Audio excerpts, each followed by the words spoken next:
Yotox anti-moustique mooy aar mag ak ndaw ci bépp matu-matu yoo am na booy piis ci rido yére ak moustiquaire ak booy diw ci yaram. Val d'Afrique moo leen di may seen journal de la santé. asalaamaaleykum mbokk déglukat yi dinañu amal fii ci Ndakaaru juróom-ñeenteelu congrès bu société africaine de chirurgie pédiatrique ñu boole kook ñetteelu congrès bu société sénégalaise de chirurgie pédiatrique mu nekk ay bés yoo xam ne dinañ ci waxtaanee lu ñu duppee complication en chirurgie pédiatrique tumeur ci xale yi ak it malformation urogénitale professeur Pape Alassane Mbaye di spécialiste ci wàllu chirurgie infantile mooy secrétaire général bu société sénégalaise de chirurgie pédiatrique. donc dina am comme thème complication yi nga xamante ni bu ñuy opérer xale dinañ ko gis xale yi nga xamante ni dañoo am jàngoroy cancer ak xale yi nga xamante ni dañuy juddu indaale ay malformation au niveau des voies urinaires donc ci loolu noonu daal la ñuy waxtaane dinañu waxtaane aussi ci opérer les nouveau-nés mooy xale yu doog a juddu ak xale yi nga xamante ni dañuy am infection si au niveau des os et des articulations maanaam ci yax yi ak articulation yi. lan moo waral ñu taamu thème yooyu nar ko waxtaane ci bés yi. li tax ñu taamu thème yi nag parce que bu ñu xoolee lii di chirurgie néonatale les tumeurs de l'enfant et les malformations dafa am mortalité bu bëree bëri ak ay complications yu bëree bëri donc loolu moom moo tax dañuy toog def ay symposium ay table ronde pour mën a xool naka la ñuy def pour que ñu wàññi complication yooyu noonu yi nga xamante ni dañ koy trouver ci pathologie yooyu ak décès yi nga xamante ni ñoom dinañ ko waral. ngeen di amalit ab pré-congrès lan mooy njëriñ li ak lan lañ ci nar a fësal. waaw pré-congrès bi dafay tax ñu tàggat les jeunes chirurgiens yi nga xamante ni ñooy doo génn ñi nekk en formation ak le personnel paramédical yi nga xamante ni ñoom ñooy jàppale docteurs yi ci liggéey bi yëpp ñoom ñoo ko bokk. solo si mooy daf ñuy permettre ñu xool ana yan fànn la ñu mën a opérer maladie yi en utilisant xarala yu bees yi maanaam opérer boo xamante ni dafay ànd ak caméra bu ñuy dugal ci tuurukaayu ndox bi di ko opérer wala ci ñuy dugal ci biir bi avec des trous ci ombilique bi di ko opérer ak yan conditions la ñu mën a teg ci malade bi pour opérer ko dans des situations de sécurité de soins. dañu waxtaanee la vidéochirurgie mooy yi nga xamante ni dañuy opérer biir bi te duñu ko tijji lu bëri.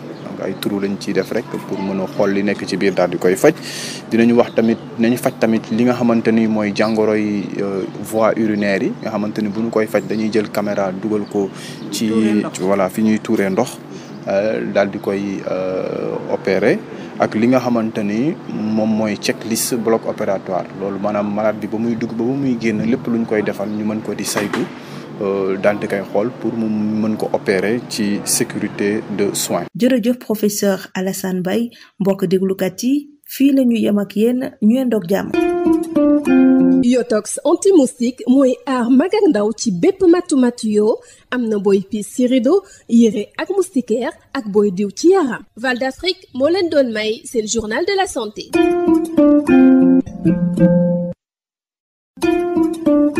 Yotox anti-moustique pour le corps, les vêtements, les rideaux et draps vous protège contre les moustiques chez l'adulte et l'enfant. Val d'Afrique vous offre votre journal de la santé.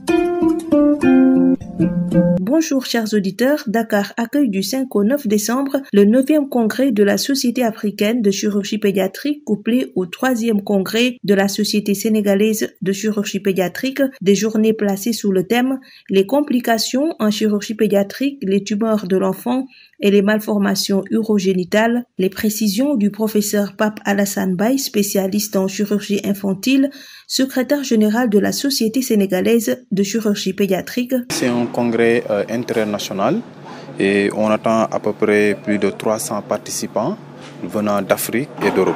Donc les thèmes choisis cette année sont les complications en chirurgie pédiatrique, les tumeurs de l'enfant et les malformations urogénitales. On a comme sous-thème aussi la chirurgie néonatale, les infections ostéo-articulaires. Et ce qui fait la particularité de ce congrès, nous avons 2 jours d'atelier de pré-congrès et nous allons faire des simulations en scolioscopie pédiatrique. Il y aura des patients qui seront opérés en endo-urologie pédiatrique et des formations en checklist au bloc opératoire. Est-ce que le choix de ces thèmes signifie qu'il s'agit de problèmes de santé publique? Oui, ces thèmes constituent vraiment une priorité santé publique parce que si on voit les complications en chirurgie, les tumeurs de l'enfant, de même que les malformations urogénitales, sont des pathologies grevées d'une lourde mortalité. Alors, nous allons nous réunir pour voir quels sont les protocoles et les recommandations à prendre pour diminuer donc cette mortalité. Professeur, quel est l'intérêt du pré-congrès et sur quoi va-t-il porter? Oui, le pré-congrès, nous ciblons d'abord les jeunes chirurgiens, donc les chirurgiens en formation, même que le personnel paramédical. Donc ce sera axé sur la celluliochirurgie pédiatrique. Il y aura des ateliers de simulation et même des malades qui seront opérés en vrai au bloc opératoire et des séances d'endo-urologie, des patients qui présentent des valves de l'urètre postérieur ou bien des résections endoscopiques dans le cadre de certaines pathologies urogénitales et le checklist au bloc opératoire qui permet aux patients d'être opérés dans des conditions de sécurité. Merci beaucoup, professeur Papa Alassane Baye. C'est tout pour aujourd'hui. Merci de nous avoir suivis. Yotox anti-moustique pour le corps, les vêtements, les rideaux et draps vous protège contre les moustiques chez l'adulte et l'enfant. Val d'Afrique vous a offert votre journal de la santé.